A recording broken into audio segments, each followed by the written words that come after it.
নমস্কার বন্ধুরা, পিঙ্কি কিচেনের সবাইকে স্বাগত জানাই। যে গরম পড়েছে, এই গরমের মধ্যে কিছু খাওয়ার ইচ্ছেই করছে না। মনে হচ্ছে যেমন টক হলে একটু ভাত খাওয়া যাবে একটু বেশি। তাহলে এখন একটা টকের রেসিপি নিয়ে আপনাদের সামনে হাজির হলাম। তার জন্য আমি এখানে লাল শাক নিয়েছি, ভালো করে ধুয়ে কুচিয়ে নিলাম। আর এখানে কিছু কুমড়ো কেটে নিলাম, বাকলটা ছাড়িয়ে ডুমো ডুমো করে কেটে নিলাম। কুমড়োটাকে আমি আগে ভেজে তুলে নেব। এখানে চিনি নিয়েছি, শুকনো লঙ্কা ফোড়নের জন্য, আর এখানে রাঁধুনি ফোড়ন দেব, আর সর্ষে দেব ফোড়নে। এখানে কাঁচা তেঁতুল নিয়েছি আমি। তেঁতুলটাকে এখন জল দিয়ে ভালো করে সেদ্ধ করে নেব, তাহলে বাকলটা ছাড়াতেও সুবিধা হবে আর টকটাও ছাড়বে টকের মধ্যে। তাহলে বন্ধুরা, আমি এখানে কড়াই গরম বসিয়ে দিলাম। কড়াইয়ের মধ্যে তেল দিয়ে আগে কুমড়োটাকে ভেজে তুলে নিচ্ছি। দিচ্ছি কড়াইতে সর্ষের তেল, টকে বেশি তেল লাগে না। এখন দিয়ে দিচ্ছি ডুমো করে রাখা কুমড়োর টুকরোগুলি, দিয়ে দেবো চুনুন,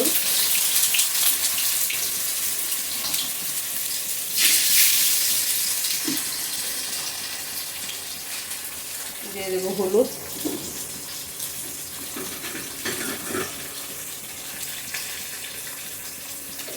অল্প পরিমাণ হলুদের গুঁড়ো।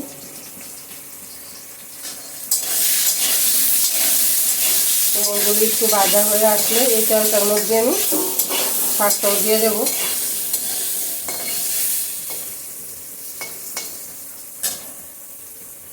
আঁচটা একটু কমিয়ে দেবো, কুমড়োটা যাতে ভালোভাবে সেদ্ধ হয়ে যায়। এখন বন্ধুরা, কুমড়োটা একদম লাল করে আমি ভেজে নিলাম। কুমড়োটা কিন্তু আস্তা থাকবে না, আমি ভেঙে দেব কুমড়োটাকে। এই দেখুন, একদম লাল লাল করে ভেজে নিলাম। এখন শাকটা দিয়ে দেব। টকের মধ্যে কিন্তু লঙ্কা দিলে গলা জ্বালা করে, চেষ্টা করবেন শুধু ফোড়নে দেওয়ার জন্য। আর এইভাবে শাকটা রান্না করে দেখবেন, অনেকেই লাল শাক খেয়েছেন টক বানিয়ে, কিন্তু আমি কীভাবে রান্নাটা করছি বন্ধুরা সেটা ফলো করুন।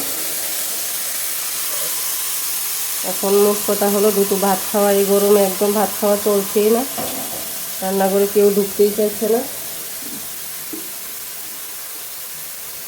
নুন দিয়ে দিচ্ছি, দিয়ে দেবো একটু হলুদ গুঁড়ো। হলুদ বেশি দিলে শাকের কালারটা নষ্ট হয়ে যাবে।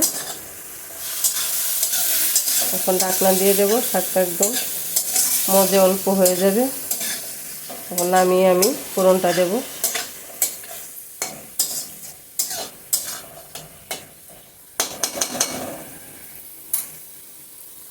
দেখুন বন্ধুরা, ঢাকনাটা উঠিয়ে ভালো করে কুমড়োগুলিও ভেঙে দিচ্ছি খুন্তির সাহায্যে। শাকটাকে একটু ভাজা ভাজা করে নিচ্ছি। তারপর নামিয়ে আমি ফোড়নটা দেব।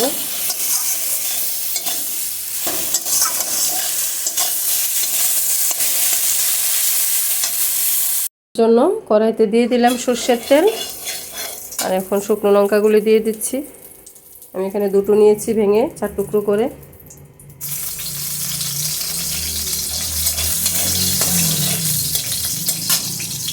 আমি এখানে নর্মাল টক বানিয়ে দেখাচ্ছি, যেটা আমরা ঘরে তৈরি করে দুমুঠো ভাত খেতে পারি পেট ভরে, সেইভাবে তৈরি করে দেখাচ্ছি টকটা।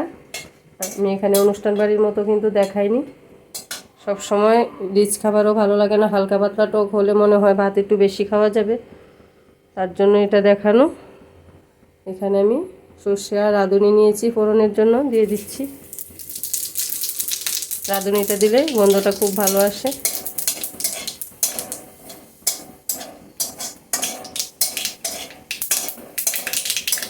এখানে দিয়ে দেব একটু হলুদ গুঁড়ো, সামান্য পরিমাণ জিরে গুঁড়ো, একদম সামান্য।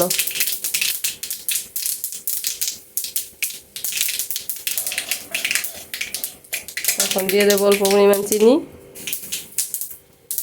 তারপর দিয়ে দিচ্ছি শাকটা। শাকটা একটু ভেজে তুলে নিলে কি হয়, শাকের একটা লাল শাকের একটা কাঁচা গন্ধ থাকে, এটা থাকে না। আর এখানে আমি কাঁচা তেঁতুলটা যে সেদ্ধ করে রেখেছিলাম, সেদ্ধ জলটা নিয়ে নিয়েছি পুরোটা, তেঁতুলের বাকলটা ছাড়িয়ে নিলাম।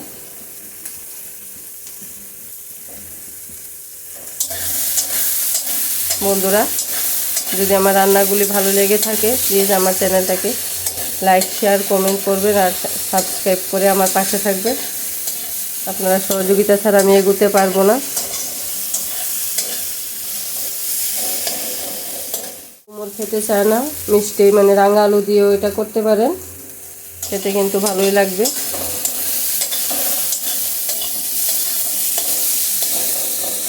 শাক শাক দিয়ে খালি টক করা যায়, কিন্তু একটু দেখতে সুন্দর হয় না, একদম হালকা পাতলা থাকে। কুমড়ো বা রাঙা আলু দিলে একটু টকটা একটু ঘন হয়, খেতেও ভালো লাগে।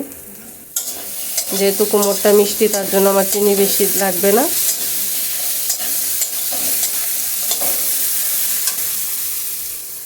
এখন দিয়ে দিচ্ছি তেঁতুলগুলা, তেঁতুল সেদ্ধ করা জলটা তেঁতুল সহকারে।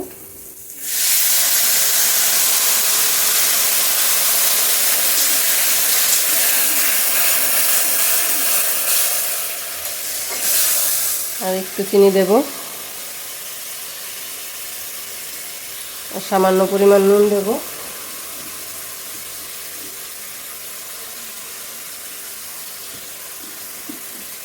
আর অল্প পরিমাণ জল দেব। তেলের বাটিটা ধুয়ে একটু জল দিয়ে দিলাম। দেখুন বন্ধুরা, দেখতে কীরকম লাগছে, মনে হচ্ছে অসাধারণ হবে খেতে। আমি এভাবে ট্রাই করে গড়ে দেখলাম, খুব ভালো লাগে খেতে, তার জন্যই আপনাদের সাথে শেয়ার করা।